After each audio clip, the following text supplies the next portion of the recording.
বাংলাদেশে সম্প্রতি যা ঘটছে তা কি শুধুই একটা রাজনৈতিক হত্যাকাণ্ড আর তারপরের লাগাম ছাড়া বিক্ষোভ, নাকি মানে ঢাকার রাজপথে যে আগুনটা জ্বলছে তার পেছনে অন্য কোথাও থেকে বাতাস দেয়া হচ্ছে?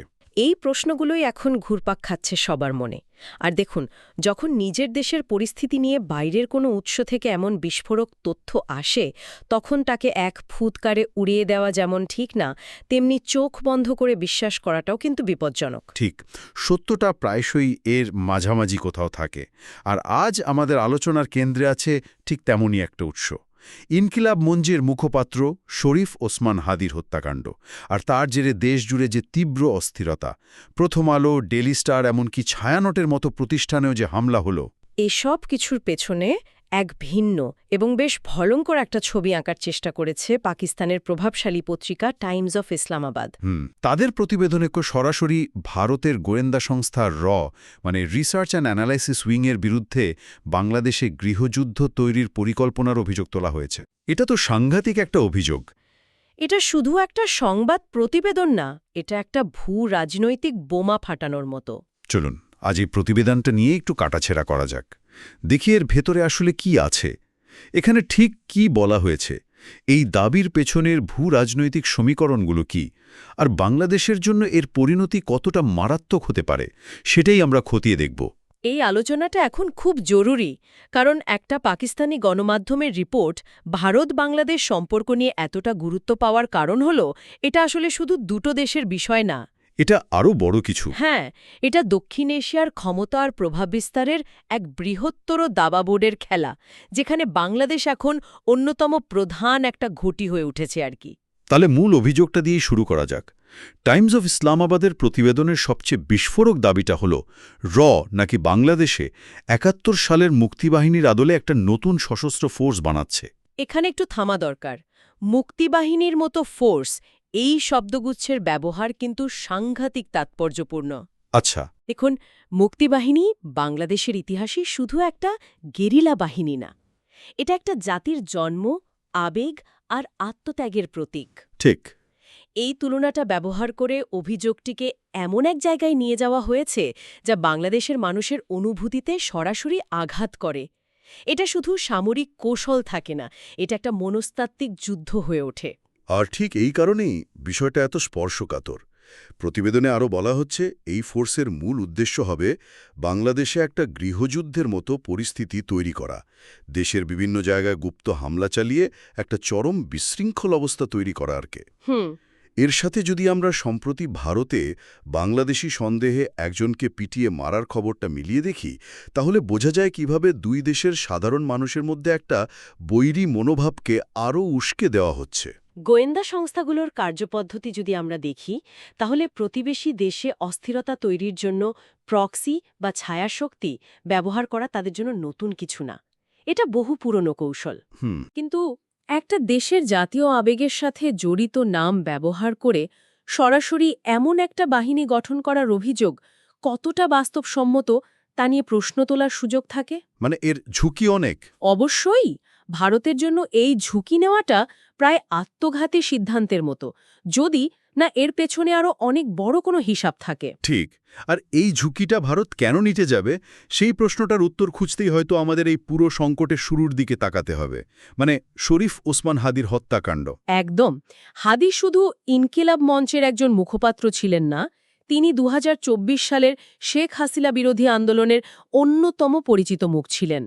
তার মৃত্যুটা কেবল একজন নেতার বিদায় ছিল না, এটাকে একটা ট্রিগার হিসেবে দেখা হচ্ছে। হ্যাঁ, প্রতিবেদন অনুযায়ী এটিকে একটি পরিকল্পিত গোলযোগের সূত্রপাত হিসেবে দেখা হচ্ছে। হাদির মৃত্যুর পর আমরা যা দেখলাম তা এক কথায় ভয়াবহ। ঢাকার রাজপথ থেকে বিক্ষোভের আগুন ছড়িয়ে পড়ল দেশের বিভিন্ন প্রান্তে।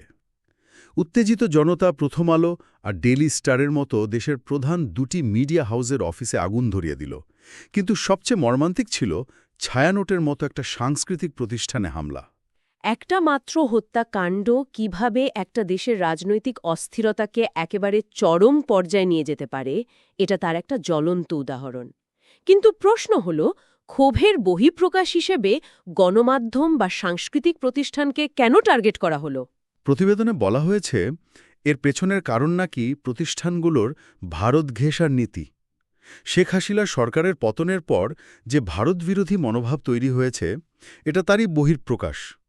কিন্তু আমার প্রশ্ন হল, ছায়ানোটের মতো প্রতিষ্ঠানকে টার্গেট করা কি ভারত বিরোধিতার চেয়েও গভীর কোনো মেরুকরণের ইঙ্গিত দেয় না? এটা কি দেশের সেকুলার পরিচয়ের ওপরও একটা আঘাত নয়? অবশ্যই। এই প্রতিষ্ঠানগুলো তো শুধু ইট পাথরের ভবন নয়, প্রথম আলো বা ডেইলি স্টার বাংলাদেশের সাংবাদিকতার একটা ধারাকে প্রতিনিধিত্ব করে। আর ছায়ানট তো বাঙালি সংস্কৃতির একেবারে শিকড়ের প্রতীক। ঠিক। তাই এগুলোর উপর হামলা শুধু বিচ্ছিন্ন ঘটনা নয়, এটা একটা পরিকল্পিত বার্তা দেওয়ার চেষ্টা। বার্তাটা হলো একটা নির্দিষ্ট বিচারধারা বা প্রভাবকে প্রত্যাখ্যান করা। আর টাইমস অফ ইসলামাবাদের রিপোর্ট অনুযায়ী ভারত এই নাজুক আর বিভক্ত পরিস্থিতিকেই কাজে লাগাতে চাইছে। একদম। আর এখানেই আসছে ভারতের কথিত দ্বিমুখী কৌশলের প্রসঙ্গ। প্রতিবেদন অনুযায়ী রয়ের পরিকল্পনা দুটো ধাপে এগোচ্ছে। প্রথমত, নিষিদ্ধ ঘোষিত আওয়ামী লীগের অবশিষ্টাংশ আর হাসিনাপন্থীদের ব্যবহার করে দেশে গৃহযুদ্ধ পরিস্থিতি তৈরি করা, যার মূল লক্ষ্য হবে 2026 সালের নির্বাচনের আগে অন্তর্বর্তীকালীন সরকারকে ব্যর্থ প্রমাণ করা। আর দ্বিতীয় পরিকল্পনাটি? দ্বিতীয় পরিকল্পনাটি আরও অনেক বেশি ভয়ঙ্কর এবং দীর্ঘমেয়াদী। সেটা হলো বাংলাদেশের শিক্ষিত আর বেকার যুবকদের হতাশা ও ক্ষোভকে কাজে লাগিয়ে তাদের উগ্রপন্থার দিকে ঠেলে দেওয়া। প্রতিবেদনে তেহরিকি তালেবান বাংলাদেশ বা টিটিবির মতো গোষ্ঠীর মাধ্যমে তরুণদের নিয়োগ দেওয়ার কথা বলা হয়েছে।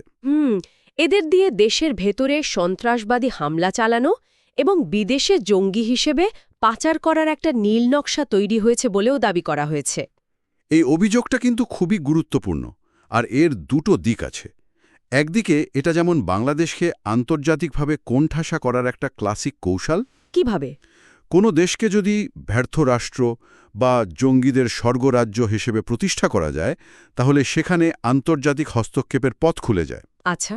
আর অন্যদিকে ভারতের জন্য এটা একটা বিশাল ঝুঁকির খেলা, কারণ একবার উগ্রপন্থাতে উস্কে দিলে সেই আগুন যে নিজের ঘরে লাগবে না তার কোনো নিশ্চয়তা নেই। ইতিহাস তো তাই বলে।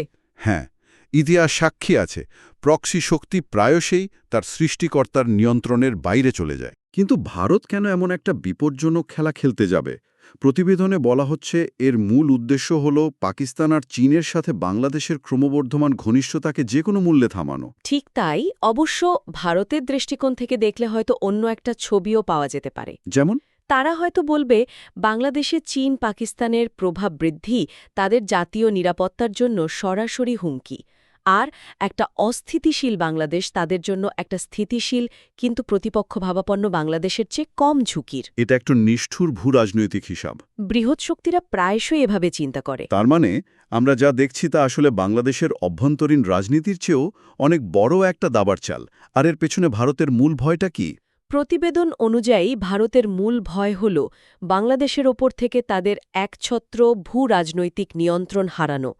গত ১.৫ দশকে শেখ হাসিনা সরকারের মাধ্যমে ভারত বাংলাদেশে যে কৌশলগত গভীরতা বা স্ট্র্যাটেজিক ডেপথ অর্জন করেছিল, যেমন ট্রানজিট, নিরাপত্তা সহযোগিতা, হ্যাঁ, আর বাণিজ্যিক সুবিধা, বর্তমান সরকারের চীন ও পাকিস্তানমুখী নীতিতে তা এখন হুমকির মুখে পড়েছে। এমনকি নয়াদিল্লির সংসদীয় আলোচনায় নাকি বলা হয়েছে যে বাংলাদেশের বর্তমান পরিস্থিতি ১৯৭১ সালের পর ভারতের জন্য সবচেয়ে বড় কৌশলগত সংকট। সামরিক বিশ্লেষকদেরও অনেকে মনে করছেন বাংলাদেশে চীনা বিনিয়োগ, বিশেষ করে তিস্তা প্রকল্পে, এবং পাকিস্তানের সাথে সামরিক সহযোগিতার সম্ভাবনা ভারতকে এতটাই বিচলিত করেছে যে তারা বিশৃঙ্খলা সৃষ্টির মাধ্যমে হলেও নিজেদের প্রভাব পুনরুদ্ধারের চেষ্টা করতে পারে। এখানে প্রভাব বলয় বা স্ফিয়ার অফ ইনফ্লুয়েন্স ধারণাটা বোঝা খুব জরুরি, তাই না? একদম। দক্ষিণ এশিয়ায় ভারত আর চীনের মধ্যে প্রভাব বিস্তারের যে লড়াই চলছে, সেখানে বাংলাদেশের কৌশলগত অবস্থান, মানে বঙ্গোপসাগরের নৈকট্য, বিশাল বাজার, এগুলো অত্যন্ত গুরুত্বপূর্ণ। তাই এখানে যা ঘটছে তা শুধু একটা সরকারের পরিবর্তন নয়। না, এটি এই অঞ্চলের ক্ষমতার ভারসাম্যে একটা বড় ধরনের পরিবর্তন, আর ভারত সেই পরিবর্তনকে মেনে নিতে প্রস্তুত নয় বলে প্রতিবেদনে ইঙ্গিত দেওয়া হচ্ছে। যদি এই প্রতিবেদনের অভিযোগ সত্যি হয় আর বাংলাদেশে সত্যি গৃহযুদ্ধের মতো পরিস্থিতি তৈরি হয়, তাহলে তার পরিণতি কি হতে পারে? আমরা তো সিরিয়া বা লিবিয়ার মতো দেশের উদাহরণ দেখেছি। পরিণতি হবে ভয়াবহ। প্রথমত, দেশের কষ্টে অর্জিত অর্থনৈতিক স্থিতিশীলতা পুরোপুরি ভেঙে পড়বে। সাপ্লাই চেইন ধ্বংস হয়ে যাবে, নিত্য প্রয়োজনীয় জিনিসের দাম আকাশ ছোঁয়া হবে। দ্বিতীয়ত, বিদেশি বিনিয়োগ আসা তো দূরের কথা, যা আছে তাও চলে যাবে। পোশাক শিল্পের মতো খাতগুলো মুখ থুবড়ে পড়বে। আর সবচেয়ে বড় ভয়ের বিষয় হল দেশের সার্বভৌমত্ব রক্ষা করা কঠিন হয়ে পড়বে। বারবার বিদেশি শক্তির হস্তক্ষেপের সুযোগ তৈরি হবে এবং একটা স্বাধীন রাষ্ট্র হিসেবে বাংলাদেশের পরিচয়ই সংকটের মুখে পড়তে পারে। এই ভয়ঙ্কর পরিস্থিতি থেকে উত্তরণের জন্য প্রতিবেদনে কিছু পথের কথাও বলা হয়েছে। সেগুলো কি? হ্যাঁ, যেমন রাজনৈতিক বিভেদ ভুলে জাতীয় ঐক্য প্রতিষ্ঠা করা, কোনো একটি দেশের ওপর নির্ভরশীল না হয়ে একটা ভারসাম্যপূর্ণ পররাষ্ট্রনীতি গ্রহণ করা, দেশের নিরাপত্তা বাহিনীকে আধুনিক করা, আর সবচেয়ে জরুরি হল যুব সমাজকে উগ্রপন্থা থেকে বাঁচাতে ব্যাপক কর্মসংস্থান সৃষ্টি করা। এর মধ্যে জাতীয় ঐক্যের গুরুত্ব বোধহয় সবচেয়ে বেশি, কারণ যখন কোনো বাইরের শক্তি দেশের অভ্যন্তরীণ বিভেদকে কাজে লাগাতে চায়, তখন ভেতরের ঐক্যই হয়ে ওঠে সবচেয়ে বড় প্রতিরক্ষাবর্ম। কিন্তু আরেকটা বড় চ্যালেঞ্জ তো হল গুজব আর অপপ্রচার মোকাবেলা করা। একদম ঠিক। ডিজিটাল যুগে তথ্য নিজেই একটা অস্ত্র, আর কোনটা সত্য আর কোনটা মিথ্যা তা যাচাই করা সাধারণ মানুষের জন্য প্রায় অসম্ভব হয়ে পড়েছে। তাহলে পুরো আলোচনাটা যদি আমরা এক কথায় গুছিয়ে আনি, তাহলে দাঁড়ায় বাংলাদেশ এখন বৃহৎ শক্তিগুলোর প্রভাব বিস্তারের লড়াইয়ের এক জটিল ময়দানে পরিণত হয়েছে। আর টাইমস অফ ইসলামাবাদের প্রতিবেদনটি যদি আংশিকও সত্যি হয়, তবে দেশের ভবিষ্যৎ কিন্তু অত্যন্ত অন্ধকারাচ্ছন্ন। প্রতিবেদনটির শেষ বার্তাটিও খুব স্পষ্ট এবং শক্তিশালী। দেশকে এই ধ্বংসের হাত থেকে বাঁচাতে হলে সব বিভেদ ভুলে, সব রাজনৈতিক মতপার্থক্য পাশে রেখে দেশের পক্ষে এক হতে হবে। একমত। কারণ দিন শেষে যদি সবাই মিলে বাংলাদেশের পক্ষে না দাঁড়ায়, তবে এই যাত্রায় দেশকে বাঁচানো সত্যিই কঠিন হয়ে পড়বে। তবে আলোচনার শেষে একটা বিষয় আমাদের সবাইকে ভাবতে হবে। বলুন। আমরা যে প্রতিবেদনটি নিয়ে এতক্ষণ আলোচনা করলাম, সেটি একটি পাকিস্তানি গণমাধ্যমের। এর পেছনে তাদের নিজস্ব ভূরাজনৈতিক স্বার্থ থাকাও অস্বাভাবিক নয়। ভারত বিরোধী বয়ান তৈরি করা তাদের পররাষ্ট্র নীতির একটা অংশ। আজকের বিশ্বে যখন তথ্য নিজেই একটা অস্ত্র, তখন একজন সাধারণ নাগরিক হিসাবে এই পরস্পর বিরোধী আন্তর্জাতিক বয়ানগুলোর মধ্যে থেকে আসল সত্যটা খুঁজে বের করার উপায় কি? এই প্রশ্নটা আজ আমাদের সবার জন্য অত্যন্ত জরুরি।